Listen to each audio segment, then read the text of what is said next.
¿Qué onda, raza? Bienvenidos a un viaje por la memoria. Un viaje que nos va a llevar a los años dorados de la música mexicana. A esa época donde los cafés cantantes estaban llenos de juventud, de sueños, de rock and roll. Hoy vamos a hablar de un hombre que seguramente les va a remover el corazón, especialmente si vivieron esos años maravillosos de los 60 y 70. Estamos hablando de Johnny Dynamo, el galán de Piedras Negras que conquistó a toda una generación con su voz, su carisma y ese estilo único que lo convirtió en leyenda. Pero esta no es solo la historia de un ídolo juvenil. Esta es la historia de un hombre que brilló intensamente como una estrella fugaz, que vivió el éxito y también el olvido, y cuyo final llegó en la soledad de Ensenada, Baja California, lejos de los reflectores que una vez lo iluminaron. Prepárense porque lo que van a escuchar hoy es una historia real de gloria, amor, lucha y tragedia. Antes de comenzar, quiero pedirles un favor enorme. Si esta historia les toca el corazón, si Johnny Dynamo fue parte de su juventud o si simplemente les interesa conocer estas historias de nuestros grandes artistas olvidados, déjenme un comentario aquí abajo. Cuéntenme si conocían a Johnny Dynamo, si alguna vez escucharon sus canciones, o qué ídolo musical marcó su juventud. Me encantaría leer sus historias y sus recuerdos. Y bueno, sin más preámbulos, vamos a empezar este viaje por la vida de Johnny Dynamo. Era el año de 1945, específicamente el 23 de octubre, cuando en Piedras Negras, Coahuila, nació un niño que estaba destinado a cambiar la historia de la música juvenil en México. Su nombre era Manuel Alejandro González Galindo, pero el mundo lo conocería como Johnny Dynamo, o Johnny Dynamo, dependiendo de la publicación que lo mencionara. Pero en aquel momento, nadie podía imaginar que ese pequeño niño fronterizo se convertiría en el ídolo de millones de jóvenes mexicanos.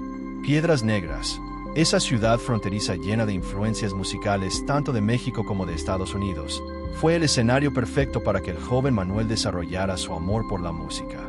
En los años 50 y principios de los 60, la frontera era un hervidero cultural. Por las noches, las estaciones de radio tejanas inundaban el aire con rock and roll, rhythm and blues, y todas esas nuevas propuestas musicales que estaban revolucionando al mundo. Y Manuel escuchaba todo eso con los oídos bien abiertos, absorbiendo cada nota, cada ritmo, soñando con algún día poder ser parte de ese mundo maravilloso de la música. Pero como muchos jóvenes de provincia con grandes sueños, Manuel sabía que para triunfar necesitaba llegar a la Ciudad de México, el centro del universo del entretenimiento mexicano. Y así lo hizo. A mediados de los años 60, el joven Manuel llegó a la capital con su guitarra, su talento y una determinación inquebrantable. La Ciudad de México de aquellos años era un lugar fascinante. Los cafés cantantes estaban de moda. Lugares como el Amoré, Los Globos, el Quid y tantos otros eran los escenarios donde los jóvenes talentos podían mostrar sus habilidades frente a un público entusiasta y exigente. Manuel comenzó a presentarse en estos cafés cantantes y rápidamente llamó la atención. No solo cantaba bien, sino que además tenía ese algo especial que separa a un buen cantante de una verdadera estrella. Tenía presencia escénica, carisma y una voz que podía interpretar baladas con una sensibilidad que hacía suspirar a las muchachas. Además, era guapo, con ese estilo rebelde pero accesible que definía a los ídolos juveniles de la época. Fue en estos cafés cantantes donde Manuel adoptó el nombre artístico de Johnny Dynamo, inspirado en el sonido dinámico y explosivo que caracterizaba su estilo musical. Y entonces llegó la gran oportunidad. A mediados de la década de los 60, surgió un programa de televisión que cambiaría para siempre el panorama musical juvenil en México, Premier Orfeón a Gogo. Este programa, transmitido por Telesistema Mexicano, lo que después sería Televisa, era básicamente la versión mexicana de los programas de música juvenil que estaban triunfando en Estados Unidos y Europa. El formato era simple pero efectivo, grupos y solistas interpretando las canciones de momento, con cámaras dinámicas, luces psicodélicas, y las famosas jaulas donde las chicas bailaban a gogo. Era todo un espectáculo visual y musical que tenía pegada a la televisión a toda la juventud mexicana. Johnny Dynamo fue invitado a participar en Premier Orfeón a Gogo, y ahí fue donde todo explotó. Su imagen apareciendo en las pantallas de televisión de todo México causó un impacto inmediato. Las jóvenes lo adoraban. Los muchachos querían ser como él, vestir como él, peinarse como él. Johnny se convirtió, casi de la noche a la mañana, en un fenómeno de masas. Pero Johnny no estaba solo en este viaje. Para sus presentaciones más importantes, formó un grupo llamado Los Leo, o Los Leos, dependiendo de cómo lo escribieran en la prensa. Este grupo estaba conformado por músicos talentosos que acompañaban a Johnny en sus interpretaciones y en sus grabaciones discográficas. Ahora bien, aquí viene algo muy importante que muchos no saben. Johnny Dynamo y Los Leo no se caracterizaban por interpretar canciones originales. Su especialidad, y donde realmente brillaban, era en hacer versiones al español de grandes éxitos internacionales. Y no estamos hablando de simples traducciones. Johnny y su equipo de producción tenían un talento especial para adaptar estas canciones, para mexicanizarlas sin perder la esencia del original, y muchas veces mejorándolas. Sus versiones eran tan buenas que muchos jóvenes mexicanos ni siquiera sabían que estaban escuchando covers. Para ellos, esas eran canciones de Johnny Dynamo, punto. Y así llegamos a 1968, el año que marcó la cumbre de la carrera de Johnny Dynamo. Ese año, Johnny y Los Leo lanzaron lo que sería su álbum más exitoso, un disco que contenía 3 canciones que se convertirían en himnos generacionales. La primera era Muchachita, la versión al español de Yonguel de Gary Puquerán de Union Gap. Esta canción, con su melodía pegajosa y su letra sobre el amor imposible con una chica demasiado joven, resonó profundamente con la juventud mexicana. Luego vino Palabras, la adaptación de Words de los VGs. Esta balada emotiva se convirtió rápidamente en una de las favoritas del público. Y finalmente estaba Julia, la versión de Luglio de Ricardo del Turco. Estas 3 canciones dominaron las listas de popularidad durante meses. Pero Johnny no se detuvo ahí. En 1969 lanzó lo que muchos consideran su canción más emblemática, Eloísa. Esta era la versión al español de Eloise de Berry Ryan, una canción dramática y poderosa que exigía un rango vocal impresionante. Johnny la interpretaba con una pasión y una técnica que dejaban boquiabierto al público. Eloísa se convirtió en un éxito masivo, no solo en México sino en varios países de Latinoamérica. Ese mismo año también lanzó Por Ti, la versión de Over You de Union Gap, otra balada hermosa que consolidó su estatus como el rey de las baladas románticas en México. Johnny Dynamo estaba en la cúspide. Sus conciertos se llenaban, sus discos se vendían como pan caliente, aparecía constantemente en televisión y en revistas. Las muchachas se desmayaban en sus presentaciones. Los muchachos lo imitaban religiosamente. Johnny había logrado algo que muy pocos artistas mexicanos habían conseguido: destronar a Enrique Guzmán del primer lugar como solista masculino más popular de México. Y eso no era poca cosa, porque Enrique Guzmán era prácticamente una institución en la música juvenil mexicana de aquellos años. El estilo de vestir de Johnny también marcó tendencia. Él se inspiraba claramente en Gary Puquerán de Union Gap, ese grupo estadounidense conocido por usar uniformes militares estilizados en sus presentaciones. Johnny adoptó ese estilo, usando chaquetas con adornos militares, camisas con volantes, pantalones ajustados, y ese cabello perfectamente peinado que era la firma de los ídolos juveniles de la época. Cada vez que Johnny aparecía en público, iniciaba una nueva moda. Los sastres de la zona rosa en la Ciudad de México no daban abasto haciendo réplicas de los trajes de Johnny Dynamo. Pero detrás de todo ese éxito, había también mucho trabajo y sacrificio. La industria musical de aquellos años era despiadada. Los artistas tenían que hacer giras extenuantes, presentaciones casi diarias, grabaciones constantes, apariciones en televisión, sesiones de fotos, entrevistas. Era un ritmo agotador que muchos artistas no podían sostener. Johnny Dynamo trabajaba incansablemente, pero el precio que pagaba era alto. El estrés, el cansancio, la presión de mantener siempre ese nivel de popularidad, todo eso comenzaba a pasar factura. Y entonces llegó 1970, y con él, una decisión que cambiaría el rumbo de la carrera de Johnny. Decidió separarse de Los Leo y emprender una carrera como solista completo. Había diferencias creativas con el grupo, desacuerdos sobre la dirección musical que debían tomar, y Johnny sentía que necesitaba explorar nuevos horizontes artísticos. La separación fue amistosa, pero sin duda marcó el inicio de una nueva etapa, una etapa que no sería tan gloriosa como la anterior. Como solista, Johnny continuó trabajando intensamente. En 1971 tuvo un momento de gloria cuando ganó el Festival Internacional de la Canción Popular, un logro que le dio nueva legitimidad artística. En 1972 lanzó uno de sus mejores álbumes de solista, donde destacaba su versión del Himno a la Alegría, esa pieza clásica de Beethoven que muchos artistas de la época estaban adaptando al rock y al pop.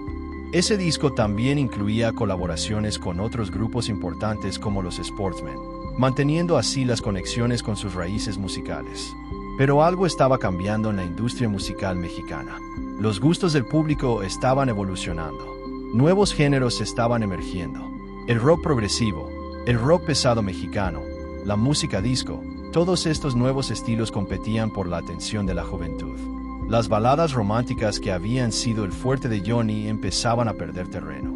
Los ídolos juveniles del tipo de Johnny Dynamo comenzaban a ser vistos como pasados de moda, como reliquias de una época que ya había terminado. Johnny luchó contra esta nueva realidad. Intentó reinventarse, experimentó con nuevos sonidos, buscó productores que pudieran darle un aire más contemporáneo a su música. Pero la verdad es que el público juvenil es voluble, siempre está buscando lo nuevo, lo fresco, lo diferente. Y Johnny, con toda su experiencia y talento, representaba el pasado. Poco a poco, las oportunidades en televisión disminuyeron. Los contratos discográficos se volvieron menos lucrativos. Los conciertos en los grandes auditorios se convirtieron en presentaciones en lugares más modestos. Para mediados de los años 70, Johnny Dynamo ya no era el ídolo masivo que había sido. Pero eso no significa que dejara de trabajar. Al contrario, Johnny demostró una dignidad y una profesionalidad admirables. Se dedicó a las presentaciones en vivo, recorriendo las principales ciudades de México, llevando su música a todos aquellos que todavía lo recordaban y lo amaban. Eran presentaciones más íntimas, en teatros, en clubes nocturnos, en eventos privados. Ya no eran los estadios llenos de su época dorada, pero seguía siendo música, seguía siendo conexión con el público, seguía siendo lo que él amaba hacer. Y así pasaron los años. Los 80 llegaron, luego los 90. El mundo musical cambió radicalmente. MTV revolucionó la industria. El video musical se convirtió en la norma. El rock en español tuvo su explosión. La música electrónica comenzó a dominar las pistas de baile. Johnny Dynamo se convirtió en parte de la nostalgia, en ese tipo de artista que la gente mayor recordaba con cariño cuando hablaban de los buenos tiempos. Ocasionalmente había reencuentros nostálgicos, programas de televisión dedicados a la música de los 60 donde invitaban a Johnny y a otros artistas de aquella época dorada. Estos eventos eran agridulces. Por un lado, era hermoso ver que la gente todavía recordaba y apreciaba esa música. Por otro lado, era un recordatorio doloroso de lo efímera que puede ser la fama. En el año 2005, los Leos se reunieron nuevamente. Fue un evento importante que generó bastante interés en la prensa y entre los fans de aquella música. Johnny, ya con 60 años, volvió a subirse al escenario con sus antiguos compañeros. Fueron entrevistados en programas importantes de radio y televisión, donde compartieron anécdotas de aquellos años gloriosos. Cantaron sus viejos éxitos, y por unos momentos, fue como viajar en el tiempo. El público que llenó esos conciertos de reunión ya no eran jóvenes, sino señores y señoras de mediana edad que llevaban a sus propios hijos para mostrarles la música que había marcado su juventud. Era emotivo, nostálgico y también un poco melancólico. Pero después de esa reunión, Johnny volvió a su vida cotidiana. Y aquí es donde la historia toma un giro hacia lo trágico. Resulta que para ese entonces, Johnny ya no vivía en la Ciudad de México. Se había mudado a Ensenada, Baja California, esa hermosa ciudad costera que tantos mexicanos eligen como refugio en sus años maduros. Johnny vivía allá con su esposa Edna, una mujer que había estado a su lado durante muchos años, compartiendo tanto los momentos de gloria como los momentos más difíciles. En Ensenada, Johnny y Edna habían abierto un pequeño bar llamado Casa del Video Rock, ubicado en el Boulevard Costero, entre las calles Miramar y Macheros. Era un lugar modesto pero acogedor, donde Johnny ocasionalmente se presentaba cantando sus viejos éxitos para los clientes. Era una vida tranquila, lejos del bullicio de la capital, lejos de la industria del entretenimiento. Algunos dirían que era una vida sencilla, tal vez hasta humilde para alguien que había sido una gran estrella. Pero también era una vida honesta, una vida donde Johnny podía ser simplemente el mismo, sin las presiones de mantener una imagen pública. Johnny y Edna no tuvieron hijos. Era solo ellos dos, enfrentando juntos los desafíos de la vida, manteniéndose el uno al otro, construyendo una existencia fuera de los reflectores. Johnny tenía también dos hermanos que vivían en otras partes de México, pero aparentemente la comunicación no era muy frecuente. Como pasa con tantas familias, la distancia y el paso del tiempo habían creado una cierta desconexión. Y entonces llegó el año 2009. Johnny tenía ya 63 años. Su salud no era la mejor. Años de trabajo duro, de estrés, de las presiones de la fama, todo eso había dejado su huella en su cuerpo. Pero Johnny seguía adelante, seguía trabajando en su pequeño bar, seguía cantando cuando podía, seguía viviendo cada día como venía. La madrugada del 9 de marzo de 2009 fue cuando sucedió lo inevitable. Johnny Dynamo, el galán de Piedras Negras, el ídolo juvenil de los 60 y 70, el hombre que había hecho suspirar a miles de muchachas con su versión de Palabras y Eloísa, sufrió un derrame cerebral. Fue repentino, devastador, mortal. Edna estaba con él cuando sucedió. Llamaron a la ambulancia, pero ya no había nada que hacer. Manuel Alejandro González Galindo, Johnny Dynamo, había partido. La noticia de su muerte se esparció lentamente. No fue un acontecimiento noticioso de primera plana. No hubo cobertura especial en los noticieros nacionales. Fue más bien una nota discreta en las secciones de espectáculos de algunos periódicos. Muere Johnny Dynamo, ídolo juvenil de los 60 y 70, decían los titulares. Y para muchos jóvenes que leyeron esa noticia, el nombre no significaba nada. Pero para aquellos que habían vivido esos años, para aquellos que habían bailado con sus canciones, que habían soñado con él, que lo habían admirado, la noticia fue un golpe directo al corazón. Johnny fue velado en una funeraria de Ensenada. Al día siguiente, le realizaron una misa de cuerpo presente en la catedral de la ciudad. Asistieron amigos cercanos, algunos músicos de la época que todavía vivían en la región, y por supuesto, Edna, devastada por la pérdida de su compañero de vida. No hubo multitudes, no. Hubo cámaras de televisión, no hubo el tipo de despedida que normalmente se les da a las grandes estrellas. Fue un adiós íntimo, silencioso, casi anónimo. Pero en los días siguientes, comenzó a suceder algo hermoso. Las redes sociales, que para entonces ya eran una fuerza importante, se llenaron de mensajes de personas compartiendo sus recuerdos de Johnny Dynamo. Gente subiendo videos viejos de sus presentaciones en Premier Orfeón a Gogo. Personas compartiendo fotos amarillentas donde aparecían de jóvenes en algún concierto de Johnny. Comentarios emotivos de señoras diciendo que Johnny había sido su primer amor platónico, que habían tenido su póster en la pared de su habitación, que habían llorado con Por ti cuando tuvieron su primer desamor. Programas de radio dedicados a la música retro comenzaron a tocar maratones de canciones de Johnny Dynamo. Periodistas musicales escribieron columnas recordando su importancia en la historia de la música juvenil mexicana. Poco a poco, se fue construyendo un reconocimiento póstumo, un homenaje espontáneo de la gente que sí lo recordaba, que sí valoraba lo que había representado. Y aquí es donde necesitamos reflexionar sobre algo importante. La historia de Johnny Dynamo es, en muchos sentidos, la historia de tantos artistas que brillaron intensamente por un periodo y luego fueron olvidados por la maquinaria implacable de la industria del entretenimiento. Es fácil romantizar la fama, pensar que ser una estrella es vivir en una fiesta eterna, pero la realidad es mucho más compleja y a menudo mucho más dolorosa. Johnny Dynamo fue un artista genuino. No era un producto manufacturado por una disquera. Era un hombre con talento real, con pasión por la música, con el deseo honesto de conectar con su público a través de sus interpretaciones. Sí, cantaba covers, pero lo hacía con una calidad y una emoción que convertía cada canción en algo propio. Sí, era un ídolo juvenil, pero no era superficial. Detrás de esa imagen de galán había un trabajador incansable, un profesional dedicado. La tragedia de Johnny Dynamo no fue su muerte. La tragedia fue el olvido. Fue el hecho de que un artista que había sido tan importante para millones de personas terminara sus días en la relativa oscuridad, lejos de los escenarios donde había brillado. Fue el hecho de que cuando murió, la mayoría de los jóvenes mexicanos ni siquiera sabían quién era. Esa es la verdadera tragedia. Pero también hay algo esperanzador en esta historia. El legado de Johnny Dynamo no murió con él. Sus canciones siguen existiendo. Gracias a plataformas digitales como YouTube y Spotify, nuevas generaciones pueden descubrir su música. Hay jóvenes que, buscando música retro mexicana, se topan con Palabras o Eloísa y se enamoran de esas interpretaciones. Hay productores musicales contemporáneos que samplean sonidos de aquella época y reconocen la calidad de lo que artistas como Johnny estaban haciendo. La música de los 60 y 70 en México fue una época dorada que merece ser recordada y celebrada. Fue una época donde la creatividad florecía, donde artistas mexicanos tomaban influencias del mundo entero y las convertían en algo único y especial. Johnny Dynamo fue parte fundamental de ese movimiento.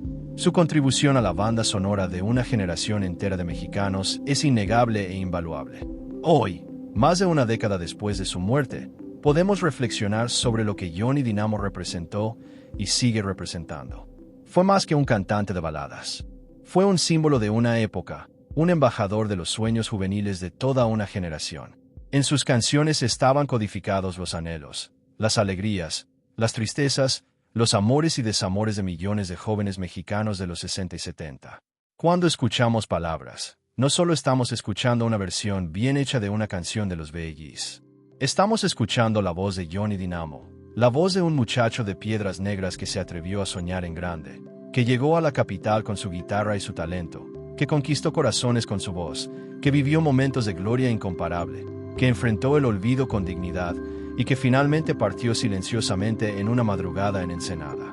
Su vida fue intensa, brillante y sí, en algunos aspectos trágica, pero también fue una vida vivida plenamente, una vida dedicada al arte que amaba, una vida que tocó a millones de personas de maneras profundas. Y eso, amigos, eso es algo que vale la pena recordar y celebrar. Bueno, raza, hemos llegado al final de esta historia. Espero que hayan conocido o recordado a Johnny Dynamo, que su música les haya tocado el corazón y que entiendan por qué era importante contarles su historia. Estas historias necesitan ser contadas. Estos artistas necesitan ser recordados. Ellos fueron parte de nuestra cultura, de nuestra identidad como mexicanos.